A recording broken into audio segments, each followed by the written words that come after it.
दोस्तों, immigration bill part 2 citizenship को बचाने के लिए रजिस्ट्री का उपयोग, कोई प्लान बी भी कहते हैं। रिकन्सिलेशन शब्द की जगह रजिस्ट्री शब्द का चेंजेस करके आगे बढ़ने की कोशिश। कांग्रेस के सदस्यों और कर्मचारियों ने प्लान बी की और रुख किया। वह प्लान बी में रजिस्ट्री शामिल होने की संभावना है। कौन सी रजिस्ट्री तिथि चुनी गई है और क्या सांसद उसके उपयोग की अनुमति देगा? सुलभ विधेयक लाखों लोगों के जीवन को प्रभावित करेगा। रजिस्ट्री आवेदनों को रोजगार आधारित के लिए मदद कर सकती है। इमिग्रेशन ग्रीन कार्ड जो पहले से ही प्रवेश कर चुके हैं और अमेरिका में मौजूद है और रह रहे हैं, डेमोक्रेट्स ऑल्टरनेटिव इमिग्रेशन प्रपोजल्स को मैदान में उतारने की योजना बना रहे हैं। एक प्रस्ताव इमिग्रेशन रजिस्ट्री को बेहतर करना है। अंतर्गत रजिस्ट्री यदि कोई तब से अमेरिका में रह रहा है, संघीय कानून के तहत निवास के लिए एक निश्चित तारीख से पहले वह स्थायी आवेदन करने का पात्र है। जनवरी 1, 1972 से अभी तक कुछ भी सिस्टम में अपडेट नहीं किया गया है। पार्लियामेंट के लिए एक संभवित बैकअप पिच को बदलना है। रजिस्ट्री डेट एक ऐसी कार्यवाही जो कानूनी तौर पर यहाँ के लोगों को लाभ पहुँचा सकती है, स्थिति के साथ साथ जो स्थिति के बाहर है। रजिस्ट्री लगभग एक सदी से इमिग्रेशन कानून का हिस्सा रह चुकी है। रजिस्ट्री इमिग्रेशन कानून का एक प्रावधान है जो निश्चित रूप से सक्षम बनाता है।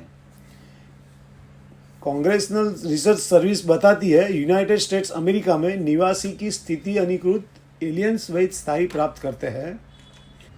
ये attorney general, the secretary of homeland security, वैध का रिकॉर्ड बनाने के लिए विवेकाधीन प्राधिकारी को अनुदान देता है। रिकॉर्ड पहले से लगातार यूनाइटेड स्टेट्स अमेरिका में रह रहा है। एक ऐसे एलियन के लिए स्थायी निवास के लिए प्रवेश जिसके पास ऐसे पेपर्स की कमी है, जनवरी 1, 1972 से और अन्य निर्दिष्ट आवश्यकताओं को पूरा करता है। रजिस्ट्री प्रावधान की उत्पत्ति 1929 के कानून में हुई थी। रजिस्ट्री लोगों की एक पूरी संख्या में मदद करेगी और केवल मानदंड यह होना कि व्यक्ति ने एक विशेष द्वारा अमेरिका में प्रवेश किया, तारीख और तारीख से लगातार अमेरिका में रह रहा है।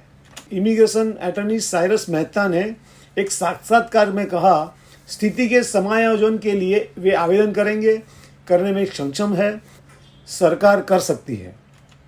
यूनाइटेड स्टेट्स अनुपूरक या सुपर फीस लगाना जो उसके लिए राजस्व उत्पन्न करेगा।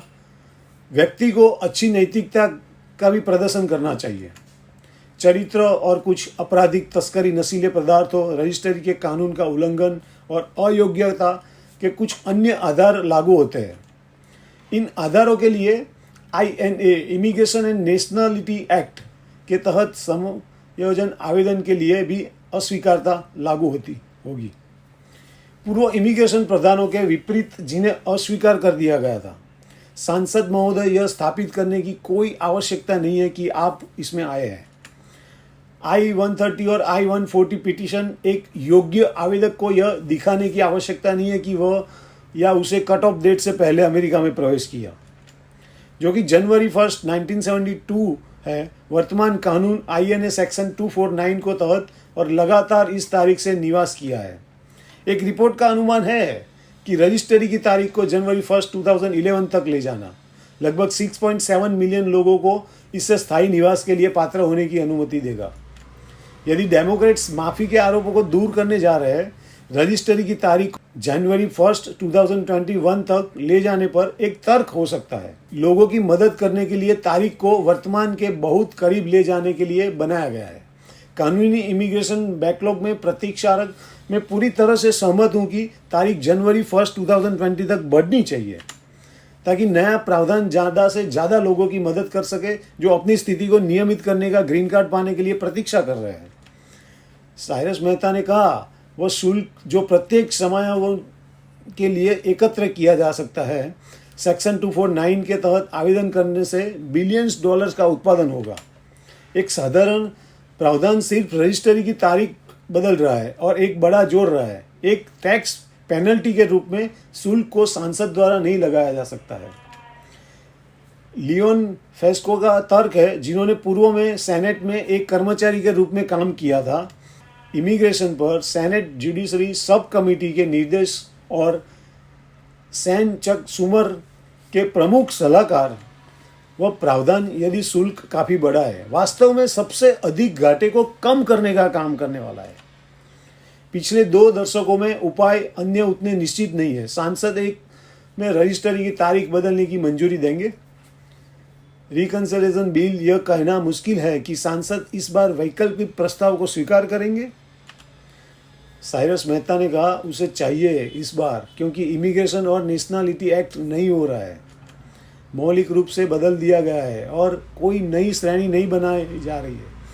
जो लोग स्थिति आवेदनों का समायोजन दाखिल कर सकते हैं वह सब है, वो हो रहा है कि कट ऑफ की तारीख जनवरी 1, 1972 से आगे बढ़ जाएगी। एक अन्य वकील ने सांसद की ओर इशारा किया, इनकार नहीं किया। इमिग्रेशन को शामिल करने से वित्तीय लाभ है, एक सुलभ विधेयक में उपाय, लेकिन सांसद ने कहा व्यक्तियों के लिए विधिकरण के अंतर्निहित लाभ अधिक है। यह स्पष्ट नहीं है क्या रजिस्ट्री की तारीख बदलने से सांसदों की पूर्ति होगी। रजिस्ट्री की तारीख बदलने से लाखों लोगों को फायदा होगा।